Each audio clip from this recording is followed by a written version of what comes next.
Welcome back to Rewriting Heroes of Olympus. Was I meant to have this video out last year? Yes. Did it happen? Not remotely, because here we are in 2023 with the next book for Rewriting Heroes of Olympus, Son of Neptune. Now, because it's been a while, just remind you all of the process here. I'll be doing 2 parts for each book. One which is just rewriting basically the whole main events of this current book, and then a second part which is rewriting it completely, so changing characters, changing plots, everything. This is just more, this first part is basically just doing some switcherooing, and then the second one is just if I wrote it, basically. Yes, welcome to Rewriting Son of Neptune, Part 1.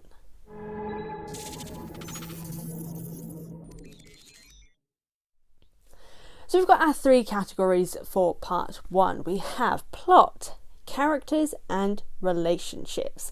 Now I will admit, Son of Neptune is probably not going to have much material, at least in this part, because Son of Neptune is not bad. Son of Neptune is probably one of the strongest books. It has its flaws, but it's probably one of the strongest books of the Heroes of Olympus series.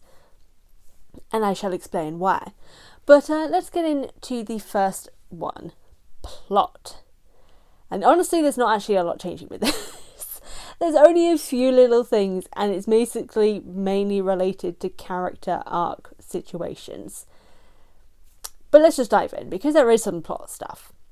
So all of the kind of opening part is basically the exact same. So Percy gets to New Rome, he's bringing Juno, he meets Frank and Hazel, he joins the 5th cohort, they do the war games, and it's after the war games that a lot of the plot stuff is going to some of the plot stuff is going to change, because the war games is basically where it is at. Frank is basically like leading this whole situation with the war games.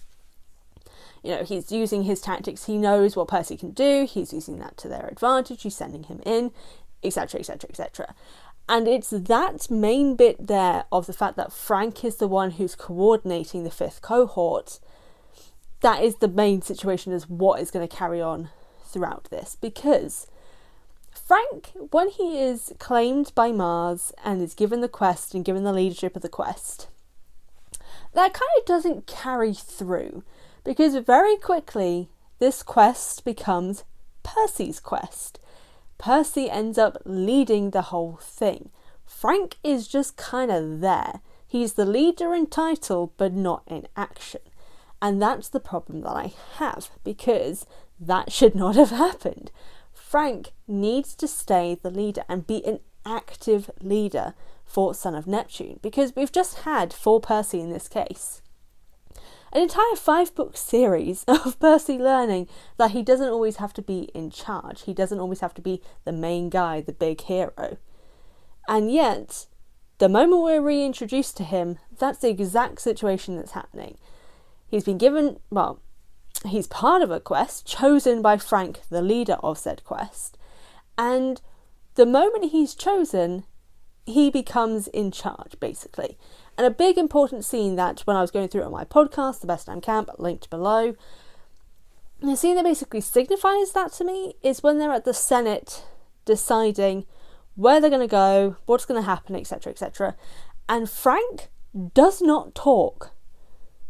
Basically throughout that entire scene, it's his quest, and he speaks once. And that one moment of him talking is where he's about to go off at Octavian, I forgot his name for a second. That's the only time he talks, and he's the leader of the quest. It is almost solely Percy talking in that scene, discussing what they're going to do. That's the problem that I have. Frank is meant to be the leader of this quest. Yes, he's inexperienced and doesn't really know what he's doing. But this is where, for me, plot-wise, Percy should come in. Percy should be mentoring Frank. He should be guiding him into being more confident in himself, in his abilities. And that should be the recurring theme for their characters throughout this narrative, is that Frank is the leader, but he doesn't believe in himself, so Percy helps him to do that. And that will basically carry on throughout the whole narrative. And basically their whole quest and journey is Frank has some questions of what he's doing, and Percy basically says, look, we will follow you what you want to do, but if you want our advice, ask it. You aren't alone in this. Basically teaching him everything that he has learnt the previous 5 books that we've had with Percy. He's learnt all this stuff there, and now he should be passing on that knowledge. Still being an active member of fighting, of, recommending things, but he shouldn't be leading it. And that's like a big part of the plot that I want changed. But speaking of the quest, there are 2 things that I want to cut from it. The rest of it, honestly, I'm pretty good with it staying. Unlike the Lost Hero, the Son of Neptune doesn't really meander that much. There are only 2 instances where I feel that's the case, and basically the things that happen within them just can be easily moved elsewhere. And the first one is Phineas. Phineas was dumb. That was a very, there was no reason for Phineas to be involved in the story. Basically, kind of the only reason why Phineas exists is to introduce us to Ella, the prophecy-telling harpy, and he called her a fairy. The prophecy-spouting harpy, and the fact that Gaia wants Percy alive. But firstly, Ella can be found elsewhere. Firstly, almost immediately after, we meet the Amazons, and they have mythical creatures within their Amazon centre. You could meet Ella there, or you could meet her on the way, or something like that. There are other ways to meet Ella and, have her become part of the group, so to speak. But Phineas is not necessary. The only thing that happens in this that could be deemed important beyond Ella is the Gorgon's blood, which also you don't really need, because the only reason why it's there is so Percy can slowly regain his memories.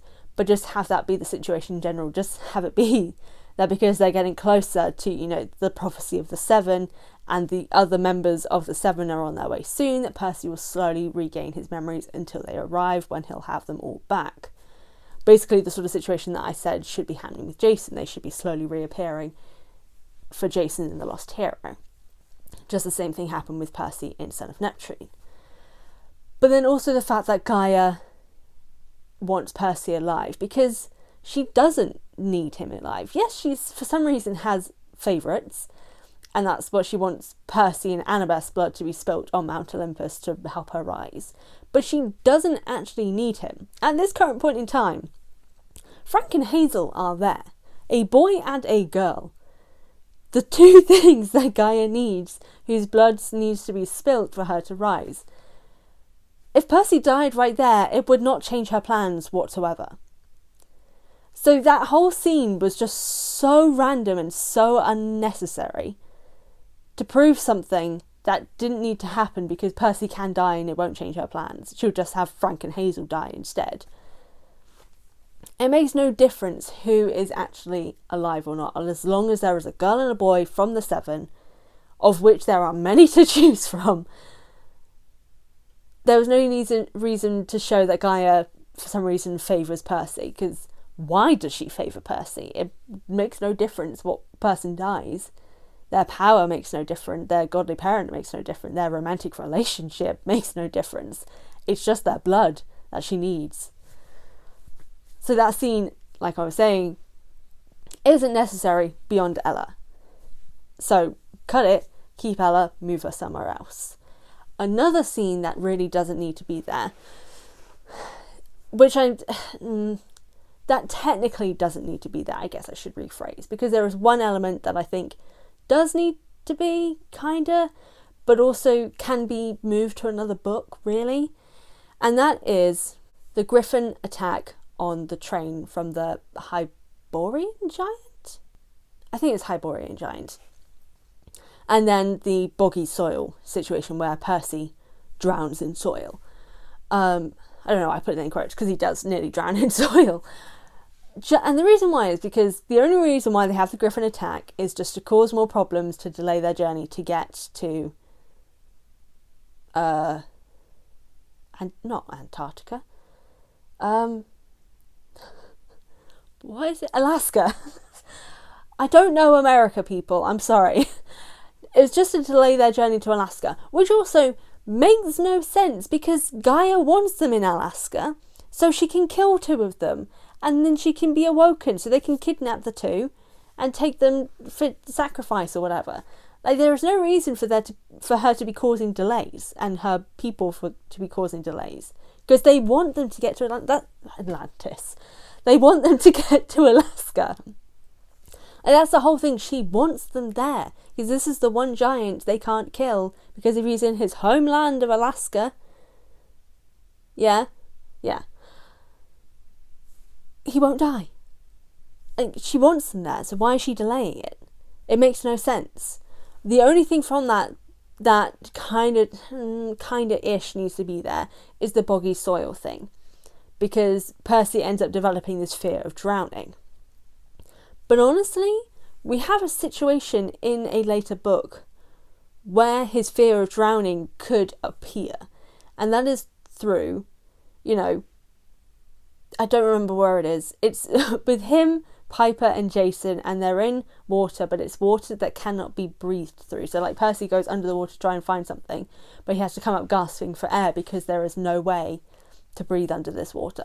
That's the place where you can just have it be that's where his fear of water slowly starts to develop. I think there was also a reason why he developed a fear because of something that happened in the previous books. But you don't need to kind of reference it here. There's not really particularly a reason for the boggy soil situation to be here, other than drama. And I'm not against drama, but it does meander a little in comparison to the Phineas thing. It's not as bad, but it does meander just teeny tiny little bit. So it could be somewhat easily cut. And honestly, those are the only two plot related things that I would cut, because they're not necessary to the plot. Beyond those two possible instances, and boggy soil can be cut. Ella is basically the only one from those two scenes that is actually important, but she can be moved elsewhere.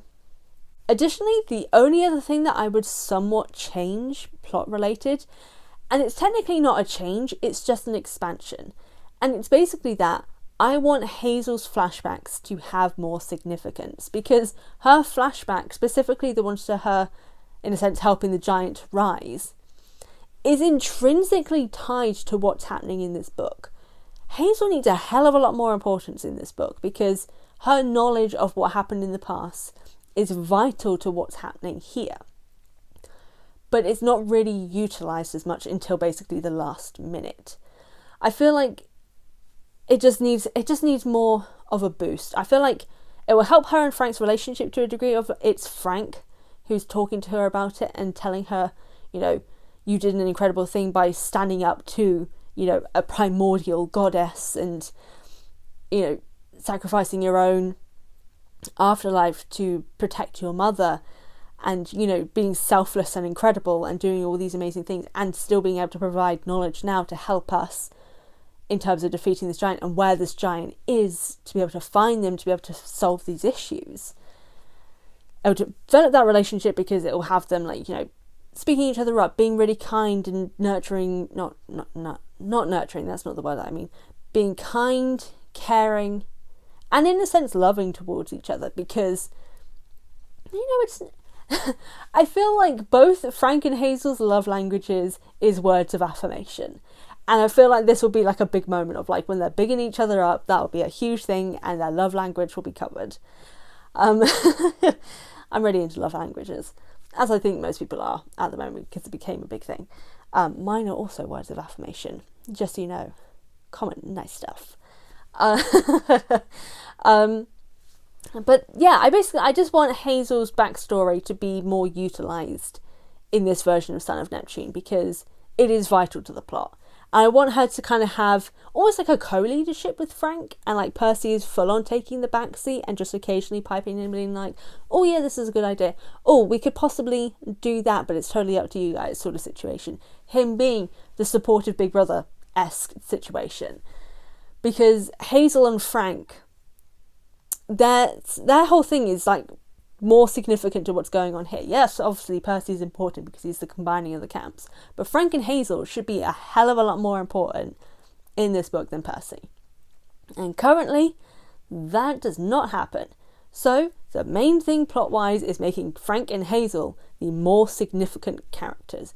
Percy is just going to take a backseat in this, but in a supportive way. But speaking of the characters' situations, let's go into the second part, which is characters, because I've got a lot to say about characters. So the first character I want to talk about is Frank. Now the reason why I want to talk about Frank first is basically because of everything that I was saying in the plot situation, is that Frank will be a bigger main character in Son of Neptune than what he currently is, because he will be the leader character. But additionally, Frank is the character who I think got screwed over by Rick's writing the most. Because this guy, Frank is actually my babe. I adore Frank so much.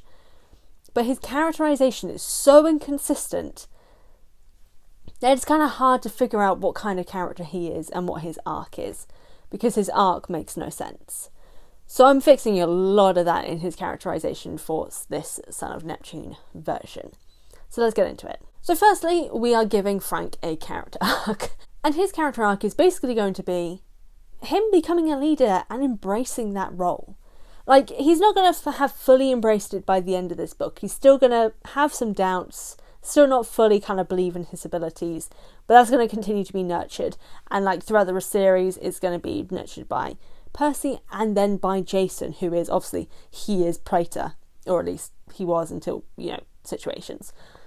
So two of Frank's, in a sense, big leader hero guys are the ones who are going to, push Frank to believe in himself a little bit more, alongside Hazel and Annabeth. Probably not Piper, because I don't think they ever really speak, but like Hazel and Annabeth are also going to bolster him a little bit more. And it's going to be about him just basically learning to accept his abilities and learning to accept that, he is good at this. He is someone who is capable of being a leader and, knows what he's doing. But kind of combined with that, I don't want him to hate Mars. This is a big thing that kind of is going to go hand in hand with this leadership situation, because the reason why he does have good leadership skills is because he is a son of Mars.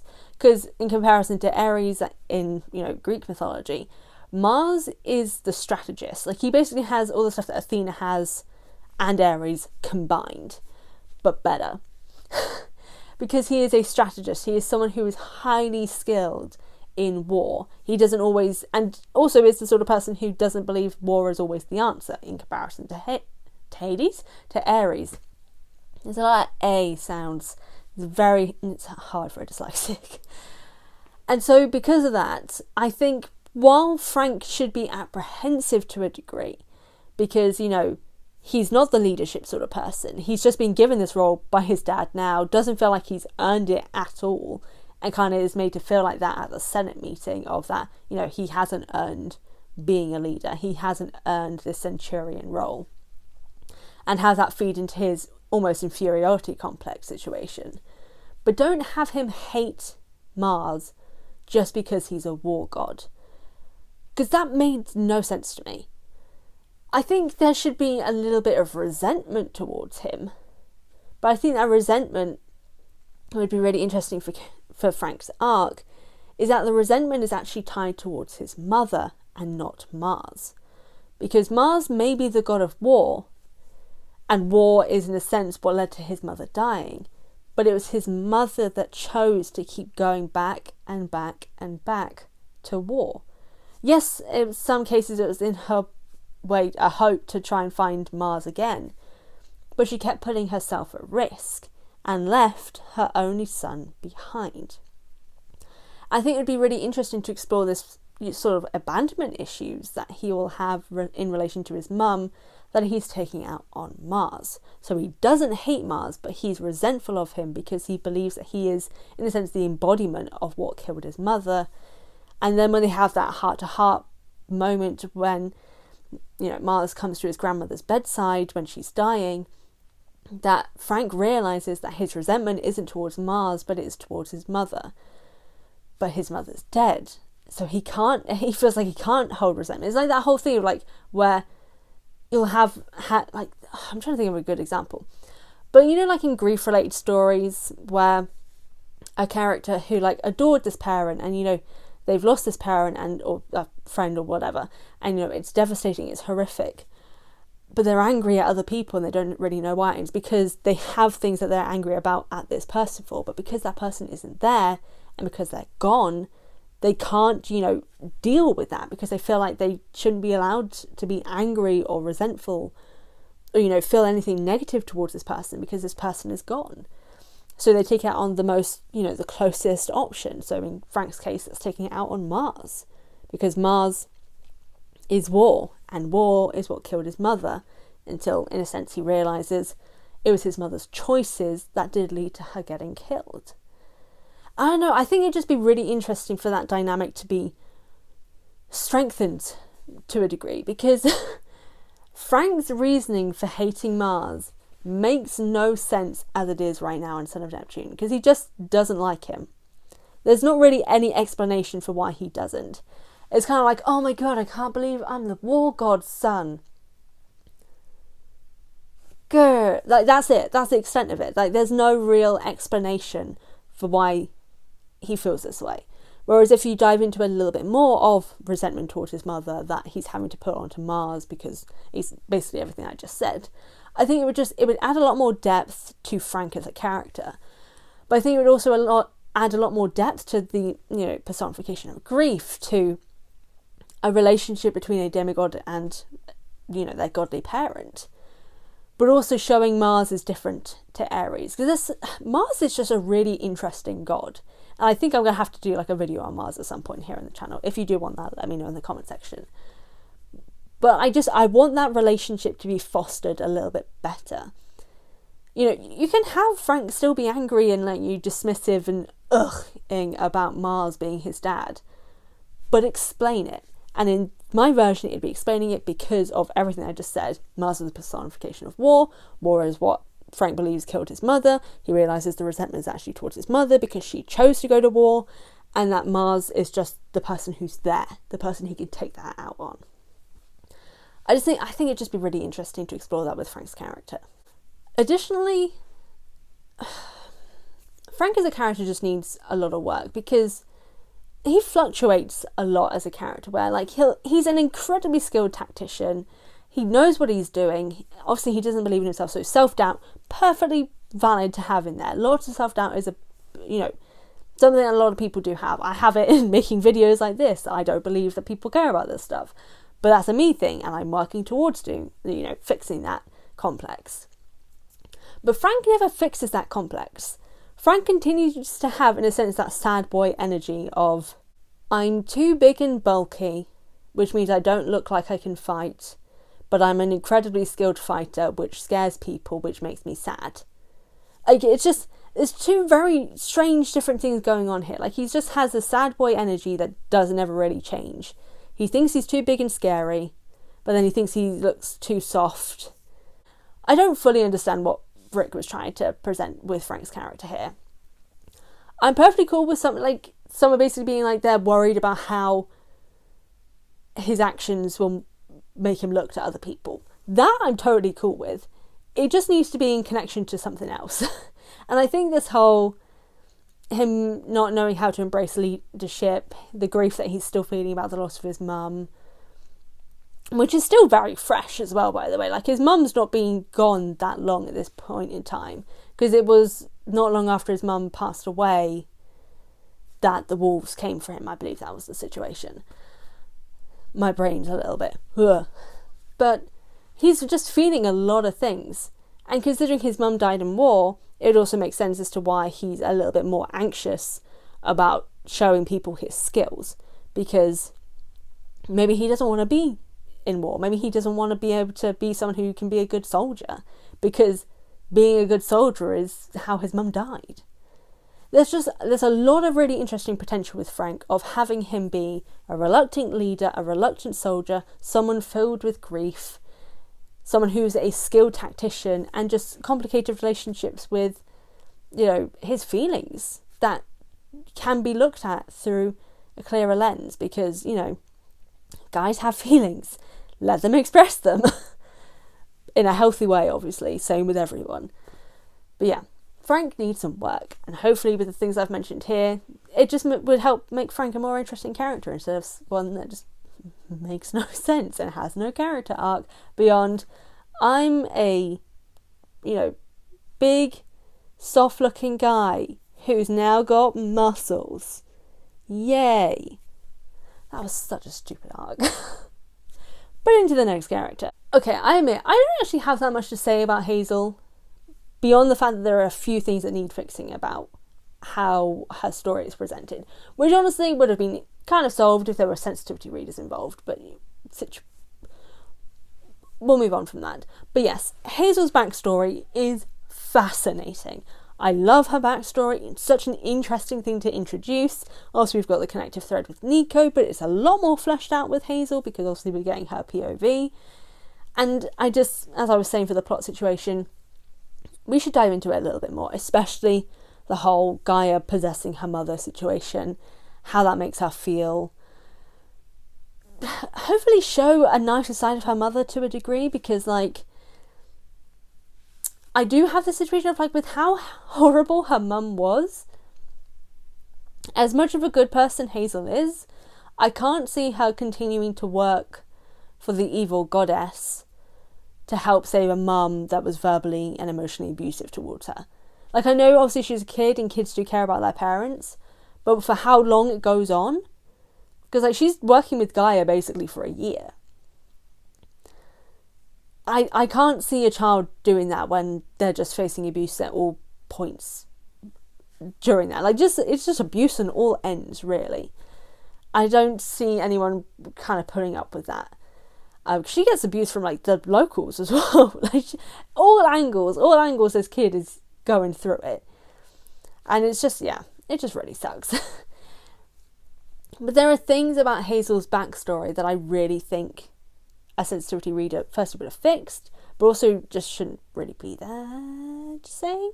Because the situation with her mother is questionable at best. She is a woman in Jim Crow, segregation, height, era America in the South, who, hate this by the way, practices voodoo. Why? What was the reason, Rick? What was the reason? Because also it makes no sense for the Pluto situation. What was the connection there? But she's a woman who is poor, who wants to basically have money to her name because she's a poor black woman in segregated America, and she wants money to her name because money is the only way people can have power, especially people of colour at that period of time. It's not much of it, but it's a one way to actually survive.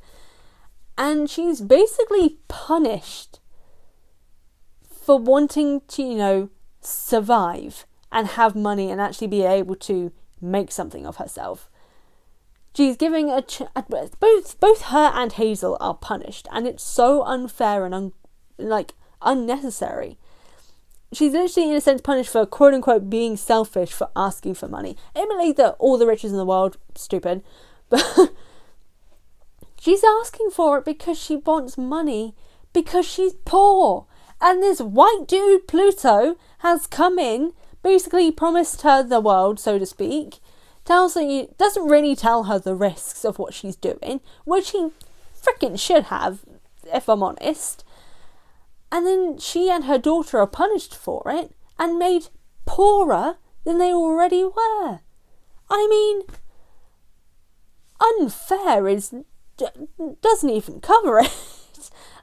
Wow, that's hate that. Pluto is a bad guy. Hades is good. Pluto sucks ass. Where was I going with this?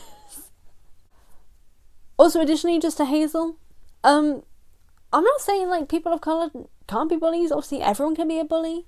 But the fact that the most harassment Hazel experiences as a child isn't racism.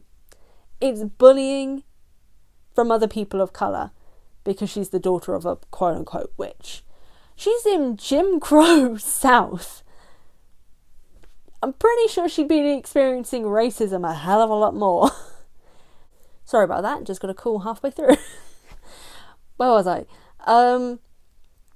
Yeah, it was just really weird that she basically racism is just not discussed for Jim Crow era South. It was a choice. It was a choice. So I basically, make that a lot clearer. I wouldn't, because I have a sensitivity reader to deal with that situation. But that should be something that's made a lot clearer, just show the situation that she's in, the life that she's living in. Make the mother less of a villain, because that was a choice. I don't know, there's just a few small little things there where I'm just kind of like, I feel like it was just some things were just slightly unnecessary and just a bit weird choice-wise. But yeah, honestly, I don't really have anything else for Hazel's backstory. The only thing is, change Maria's thing. Don't have her be a Voodoo person. That was just a choice. Maybe don't present her as a bad person for wanting to have money because she was poor. Of course, poor people want money. Present the racism that Hazel and her mother would be experiencing at that time, instead of basically just kind of showing other people of colour as the bad people, instead of the white people who were doing all the terrible things. Why did my voice go like that? There are some choices, and the only other thing for Hazel, actually, she's meant to be 14.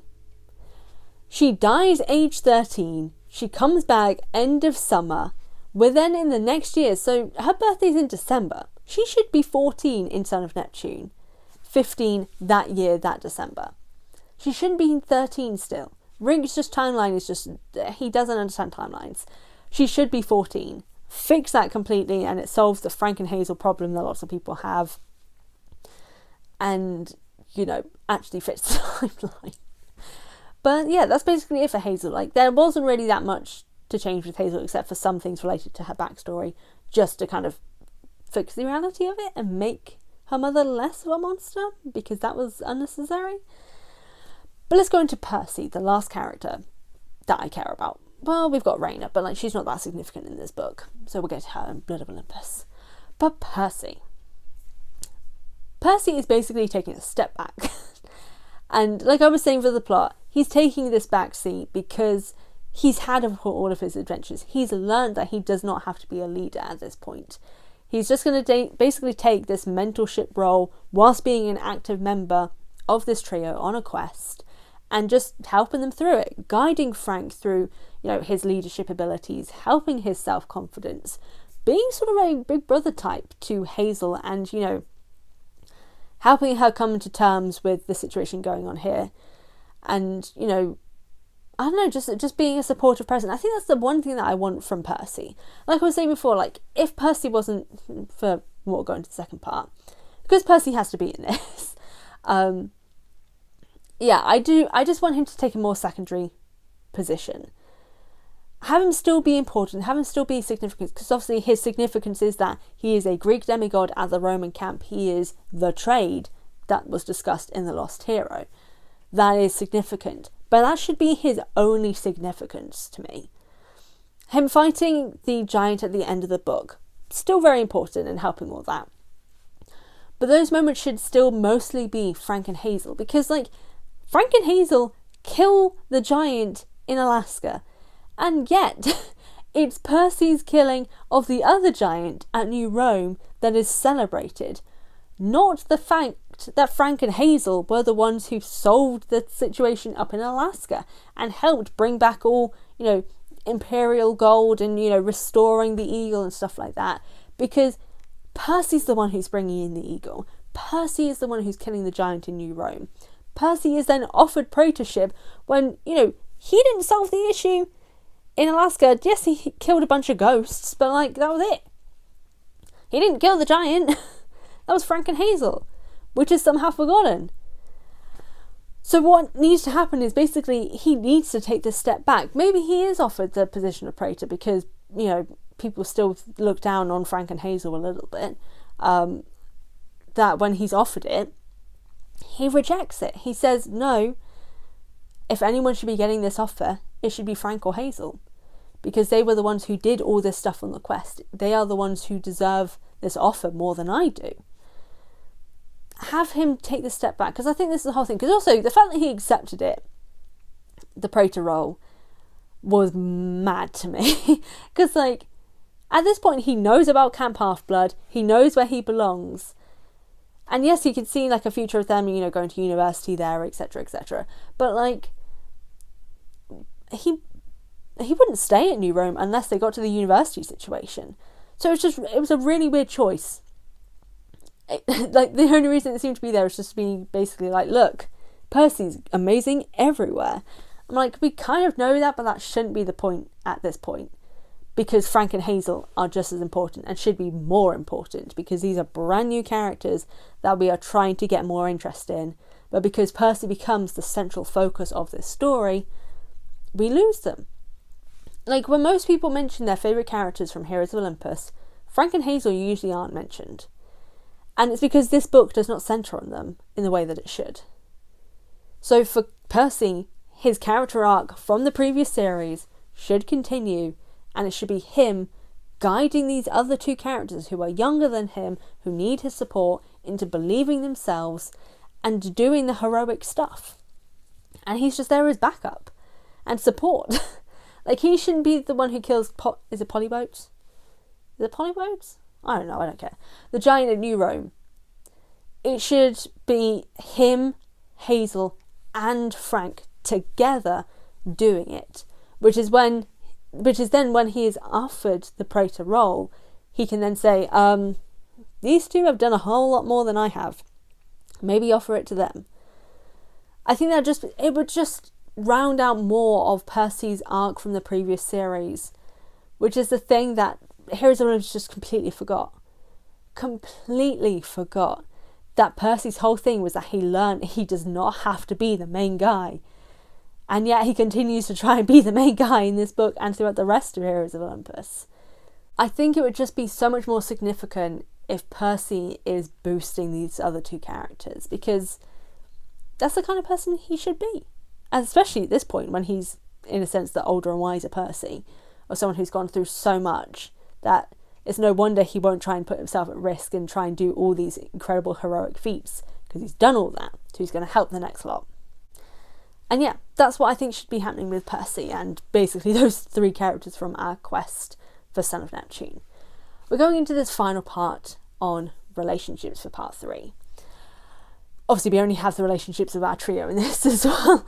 And firstly, I want to talk about Frank and Percy. I'm going to be sounding like a broken record at this point. But their friendship needs to be a mentorship. Percy needs to be mentoring Frank. He needs to be guiding him through his self-confidence, guiding him to becoming a leader, and basically being, in a sense, a supportive brother person. Like, the sort of person who, they're not even brother, like a supportive best friend. Because, like, if we go through my version, Frank will be freaking the hell out about being a leader. He doesn't know what he's doing. He doesn't know why he's been given this role. He thinks it's just nepotism that he's got in this role, which is technically true. But because he's letting that get into his head, he's just panicking.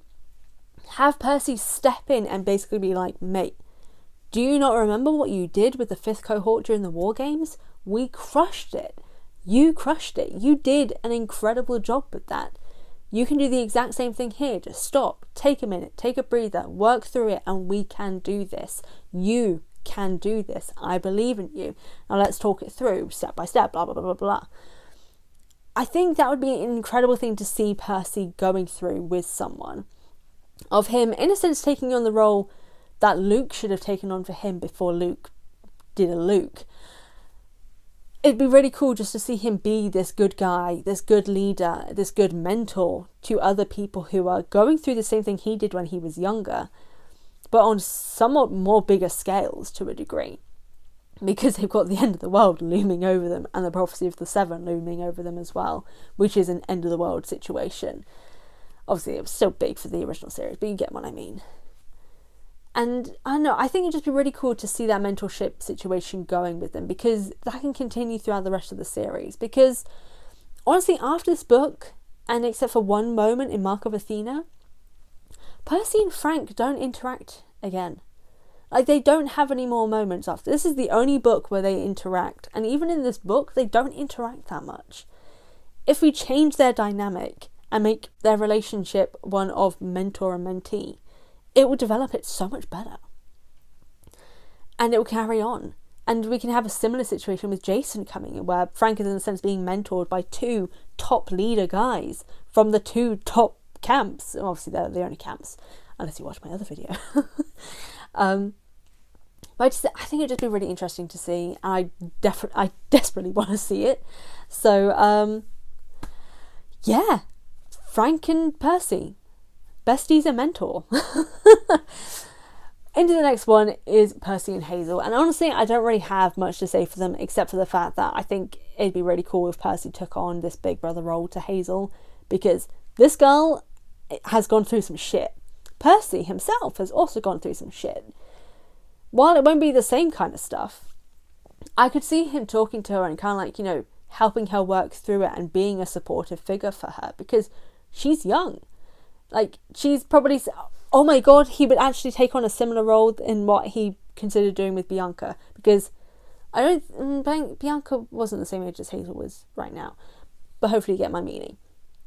Like, obviously he won't know the connection to Bianca at this time, unless maybe he's starting to, and he's kind of getting this idea. I don't know, it'd be really interesting for him to take on a supportive role for her as well, but more on the fact that, like, this is a kid who's gone through some really traumatic stuff throughout all of her life, basically. And him just kind of helping her through it, and Hazel kind of not like fully leaning on him, because like she is strong herself, but, you know, finding solace in someone who is there for her as a friend. Similar to what she has with Frank, but obviously different because the romantic element with Frank. Which is why we then go into Phrasal, or Frank and Hazel. Just change that as a whole. I still like the romantic relationship. It's still one of the healthiest from Heroes of Olympus. If we fix the age situation with Hazel, because I know that's a big problem that a lot of people have, because Rick does not understand ages. I think the additional thing is, have Hazel be interested in Frank from the get-go, because introducing Hazel as someone who is saying she's not interested in Frank solely because other people said that her and Frank look good together and she doesn't like it, because that's stupid. Like, why would you set up someone basically saying, oh, I don't like him that way because other people say that I should, and then have her end up with him? Just, if people are saying that, just have her be like, oh, I don't care what they say. If I like him, I like him. If I don't, I don't. It's not up to them. Have it be that situation. Don't have her try and feel negative towards Frank because people are trying to tell them that they should date because they're the outcasts. It was just really dumb, and it just kind of brings in like a really weird dynamic for the two of them. That's really unnecessary and doesn't make sense considering what it's leading up to. But anyway, but honestly, beyond that, their relationship is pretty solid. I think the only additional thing that I would change is that Frank shouldn't be as insanely overprotective of Hazel as he is, because it's a little unnecessary. I mean, she's perfectly capable of doing it by herself and like looking after herself, which I think Frank does know, and or at least should know. So he can still be protective of her and still be like, oh my god, Hazel's gotten hurt, oh my god, and reacting to that and helping her from if she gets hurt. But other than those situations, while he can be nervous, he knows that she's perfectly capable and believes in her capability. His overprotectiveness honestly just usually gives him a strike, because it's a bit much and it's unnecessary. So I think if that's dialed back, the relationship will be brilliant. And also with the character fixing for them both, I think people will care a lot about their characters a lot more. But yeah, that's basically all I have for Son of Neptune Part 1. What do you think of these changes? Do you think this would make this book a lot stronger, especially in relation to characters? Because that's definitely what I'm focusing on a little bit more, on how to fix these characters, because they needed a lot, especially Frank. I'm so sorry, Frank. I love you, but Rick, what did you do? So yeah, what do you think? Let me know in the comment section down below. I would love to hear your thoughts on my ideas for how Son of Neptune, and in its current form, could be fixed. But if you're intrigued as to how I would completely overhaul this book, be sure to keep an eye out for the next video of Son of Neptune Part 2, or as it's going to be called, The Children of Pluto. Ooh. Anyway, thank you all so much for tuning into this video. I truly do appreciate it. It's been a lot of fun. And of course, I'm going to be doing the rest of the series, just slowly doing it. But yeah, I'm enjoying it so far. Are you? Hopefully, we'll see. Yeah, again, thank you all so much for watching, and I'll see you all next time.